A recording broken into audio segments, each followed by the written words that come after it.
एक व्यक्ति अपने प्रेमिका के साथ संबंध बनाना शुरू कर देता है। लगभग आधा घंटे वक्त बीतने के बाद उस प्रेमिका की बेटी वह दरवाजे पे खड़ा होकर यह नज़ारा देख रही होती है, तो वह तुरंत ही आके अपनी माँ से बोलती है, माँ यह सब जो आप कर रही हो, यह सब मैं नज़ारा देख रही थी, यह मुझे बहुत ही अच्छा लगा और इस नज़ारे को देखकर हमें भी इस नज़ारे को करने के लिए सिखा दो। तो उसकी माँ उसी समय हैरान हो जाती है और चकित हो जाती है। लेकिन जब वह सारी घटना को उसके बीच रख देती है तो वह सुनने के बाद हैरान उसकी माँ हो जाती है और संबंध बनाने की वह अपने प्रेमी को उसके लिए राज़ी कर देती है, जिससे यह मामले में संबंध वह जो प्रेमी होता है वह अपनी प्रेमिका और उस प्रेमिका की बेटी के साथ दोनों को संबंध को वह बारी बारी बनाना रहता है और ऐसे ही बनाते बनाते कई वक्त बीत जाते हैं, जिसके बाद इस घटना में यह आगे चलकर बहुत ही घटना होने वाला है। दोस्तों, इस घटना में जो होने वाला, इस घटना की पूरी सच्चाई आप जानने के लिए आप हमारे वीडियो को लास्ट तक जरूर देखिएगा। चलिए ज़मीन खिसक जाएगी। नमस्कार दोस्तों, मैं प्रदीप कुमार आपको अपने टेढ़ी बात चैनल में मैं स्वागत करता हूं। दोस्तों आज की यह जो घटना है, यह घटना है बिहार प्रदेश के भागलपुर जिले के सनहोला थाने की। उसी में बड़ा सा मेरी एक सभा पड़ता है। उसी सभा के गांव में ही एक व्यक्ति 5 जुलाई 2019 को लापता हो जाता है, जिससे गांव में हलचल मचने लगती है उस व्यक्ति के ढूंढने के लिए। और जैसे ही हलचल मचने लगती है, थोड़ी दूर इधर उधर जाने लगते हैं, तो वहां पर उसकी जो वह व्यक्ति लापता था उसकी एक भांजी होती है। वह भांजी अपने भाई के पास फ़ोन करती है और अपने भाई से बोलती है कि बड़े भैया, हमारे जो तुम्हारे पिताजी हैं वह कई दिन से लापता है, वह घर ही नहीं आ रहे हैं, लगभग उन्हें 2 दिन बीत गए हैं। तो इस बात की खबर सुन के वह जिसके पास वह लड़की फ़ोन कर रही थी, वह चाचा था जो गुमशुदा हुआ था। उस व्यक्ति का नाम था कैलूर दास, और जो कैलूर दास यादव और जिसके पास वह फ़ोन कर रही थी वह उसका बड़ा लड़का था, जिसका नाम होता है दयानंद यादव। दयानंद के पास वह लड़की फ़ोन कर रही थी, वह उनसे बोल रही थी दयानंद से कि भैया चाचा कई दिन से लापता है, वह नहीं मिल रहे, हम लोग कई दिनों से ढूंढ रहे हैं और या नहीं मिल रहे। उनका बेटा जो दयानंद होता है वह बाहर ही रह रहा होता है। तुरंत ही वह अपने रिश्तेदारों में फ़ोन करने लगता है। करने के बाद इधर उधर दोस्तों के पास भी फ़ोन करता है, कई जगहों पर इंक्वायरी करता है, जिससे कहीं पर वह उसके पिता का कैलाश दास का कहीं पता नहीं चलता है, जिससे उसके पिता कैलू दास का कहीं पता भी नहीं चलता है। और फिर वह थका मारा हार के वह घर जो 10 जुलाई 2019 को वह घर वापस आ जाता है।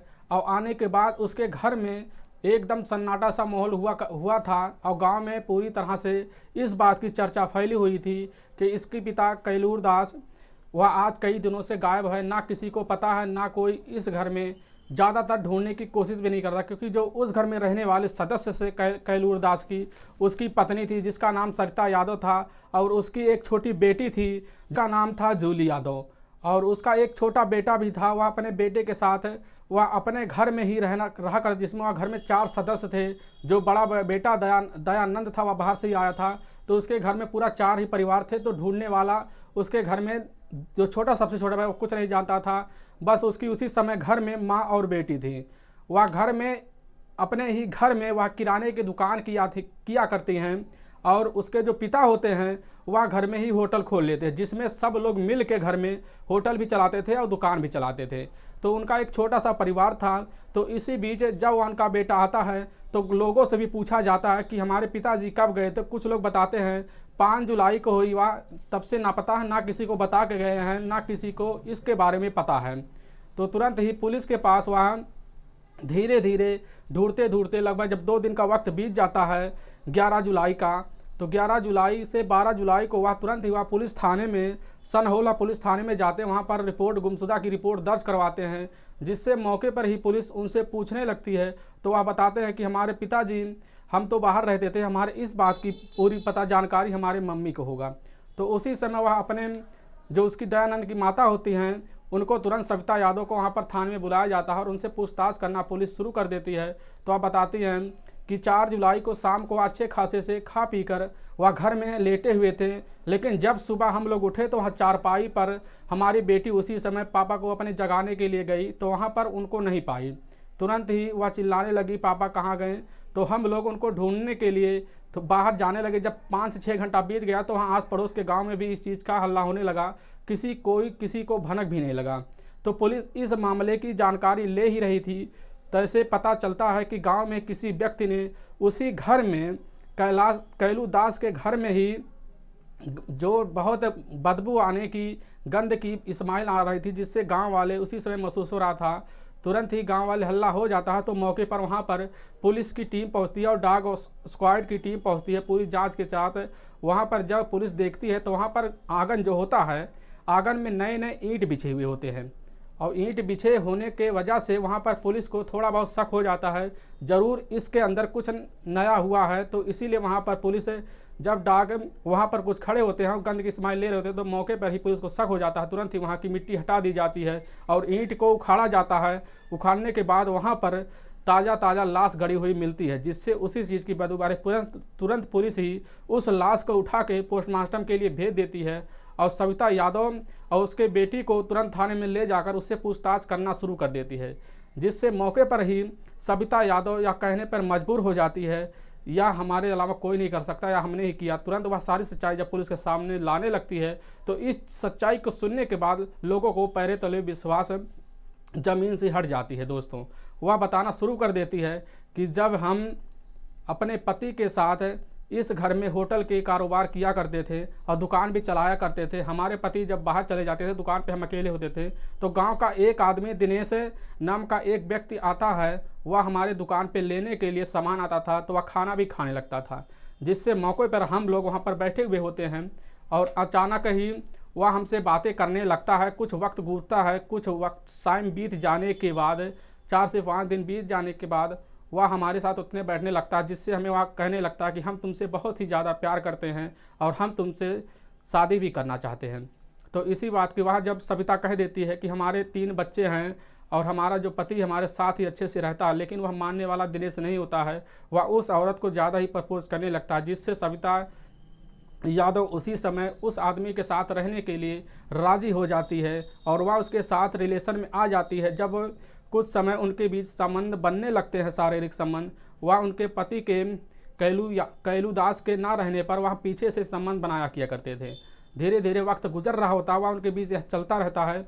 फिर एक दिन जब वह दोनों ही संबंध बना रहे होते हैं उसी कमरे में, तो उनकी जो बेटी जूली यादव भी उसी समय दरवाजे पे खड़ा होकर वह नज़ारा अपनी माँ के साथ दिनेश यादव को उसके साथ संबंध बनाता हुआ लगभग आधा घंटे से वह देख रही होती है और वह दरवाज़ा खोल के उसी बीच उनके सामने ही हल जाती है और बोलने लगती है कि माँ, हमने यह सब देख लिया, यह जो तुम इसके साथ कर रही हो यह हमें भी सिखला दो। और इसकी माँ उसी समय इनकार भी नहीं करती, बस हिचकिचा जाती है और वह बोलती है कि ठीक है, हम तुम्हें तुमने हमारे बीच क्या देखा, वह सारी बात बता देती है, जिससे उसकी माँ उसी समय हैरान रह जाती है।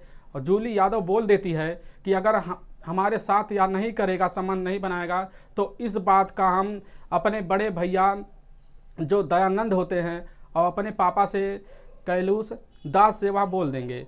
तो इस बात की सुनकर उसके माँ डर जाते हैं, वह कहते हैं इस बात की जो यह सब हमारे बीच हो रहा, इस बात का राज हमारे ही अंदर ही रहे तो अच्छा होगा। वह तुरंत ही वह मिल के वह जो दिनेश होता है वह जूली के साथ भी वह संबंध बनाना शुरू कर देता है। फिर उनके बीच यह रिश्ता, दोनों माँ बेटी के साथ यह रिश्ता कई दिनों तक आगे बढ़ता रहता है और ऐसे बीतते बीतते कई वक्त बीत जाते हैं, जिससे यह वक्त बीतने लगता। तो एक दिन दिनेश होता है वह सविता यादव के साथ उसी दुकान के पीछे में ही संबंध बना रहे होते हैं, तो कैलू दास आ जाता है मौके पर, वह दोनों को ही साथ में देख लेता है, जिससे उसी समय वह भड़क जाता है।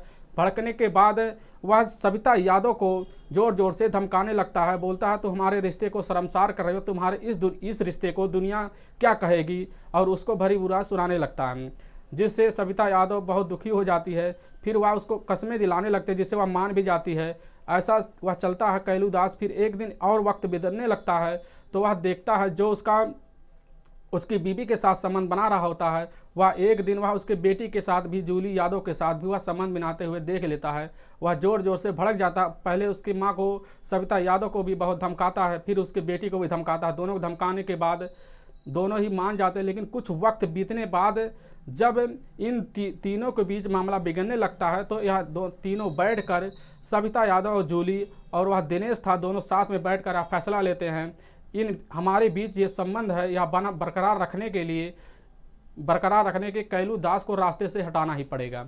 तो इसी बात को जब कैलू दास शाम को खाना खाने के लिए बैठता है, 4 जुलाई को खाना खा के वह सो जाता है, तो उसी समय रात को यह मिल के जो बेटी होती है वह माँ सविता यादव और जूली और दिनेश तीनों मिलकर उस आदमी को गला पकड़ लेती हैं।